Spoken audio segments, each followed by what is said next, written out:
kuka siellä? No, se on Kosola mummu tässä, terve. Terve, terve. Semmoista alkoi vaan soittamaan, kun minua pelottaa. Mikäs teitä pelottaa? No ne äänet. Mitkä äänet? Ne äänet, joita minä kuulen. Niin siis mistä kuuluvat äänet? Se on kun ne nuo mopopojat ajelee niillä mopedeilla. Ja kokoontuu tuossa kylällä aina. Ahaa. Ja sit niistä kuuluu niin hirmuinen ääni kun ne siinä rällää ja pyörii menemään. Joo, että kun ei uskalla oikein mennä edes kahvia kiskalta ostaan, kun siellä on iso joukko ja se on ihan hurjaa touhua se. Ootko koittanut porista niille mopopojille? Eikö näitä voisi vaikka kieltää sieltä keskustasta ja muualtakin näitä mopoja? Eihän sitä nyt voi heidänkään olleilu kiertää vapaassa yhteiskunnassa, jos eivät mitään vääryyksiä tee. Ei se, kyllä minä muistan Tertun kanssa nuoria kun oltiin ja tuli nämä ensimmäiset pappatunturi moponi, ei me niin poikin päin katsottukaan. Joo, kyllä se on semmoinen juttu, että tässä menee nuoriso ihan pilalle, kokonaan ihan koko nuoriso. Tytöistä tulee huoria ja pojista hunsvottia hyi. Sinne nyt sitten terveisiä kunnantalolle, että vois vaikka kieltää kokonaan nämä mopot, että eikö... Tuskinpa kieltävät, ei Suomellakin semmoista taida mitenkään sallia. Niin. Ei kunnan päättäjät voi tuosta noin vaan lakia kumota. Ei tämmönen pelivetele, ei. Et siis ole yhtään koittanut porista näille pojille. Ja ei, se on joka ilta ne siellä on. Ja monasti on päivälläkin, liekö koulussakaan edes käyvät. Ihan täysiä räkänokkia koko joukko. Näin se on. Joo, voisin vielä terveisiä lähettää, eli Tertulle.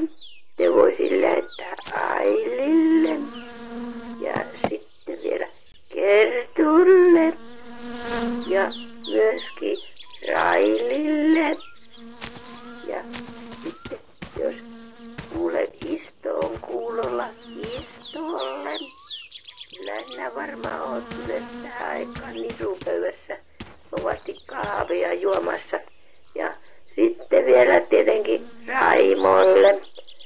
Ja nyt kun näin joulukin kolkuttaa, niin voisin vaikka laulaa semmoisen laulunkin, että no joutui harmaas aika ja tuli sulainen ja olisi kulke aika ja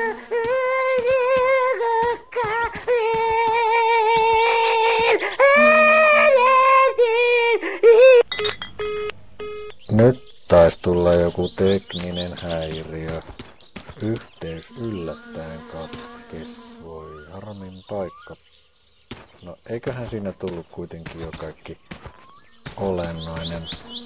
Otetaanpa siis se seuraava soittelija. Kuka siellä? Joo, kun Jorma on Markku tässä terve. Tuossa metsästysporukassa juteltiin laavulla ja tulipa kuultua sitten semmonen juttu, että se on kuulemma tehty niin, että mettästäminen, oli ne sitten hirviä tai mitä hyvänsä elukoita, niin niiden mettästäminen singoilla ja jejiheittimillä ja muilla tämmöisillä, niin se on jumalauta kielletty. Minä olen mennyt siellä Rysselissä saatana taakkaan, että nyt tänne Suomikin liittynyt EU:hun, niin voi jumalauta. Meitähän ei tuolla lailla määräillä ja... Nääkö ruukaat mettästää liekiheittimellä ja singoilla? En minä sillä, että minä itse sitä tekisin. Katsopa, kun mä itse tykkään kyllä kuitenkin syödä sitä lihaa ja eihän sitä tuhatta paskaakaan, jos se on ihan karille palannut tai 1000 kyllin pereneen jotta, mutta kyllä se pitää olla niille mahdollista, jotka niin haluaa tehdä, että kukin tyylillään. Eikö tuo ole aika äärimmäistä mettästäminen tommosilla vehkeillä? En minä nyt sanoisi sitä äärimmäistä, tai se on sitten tasan niin äärimmäistä, kun tämä meidän kulttuuri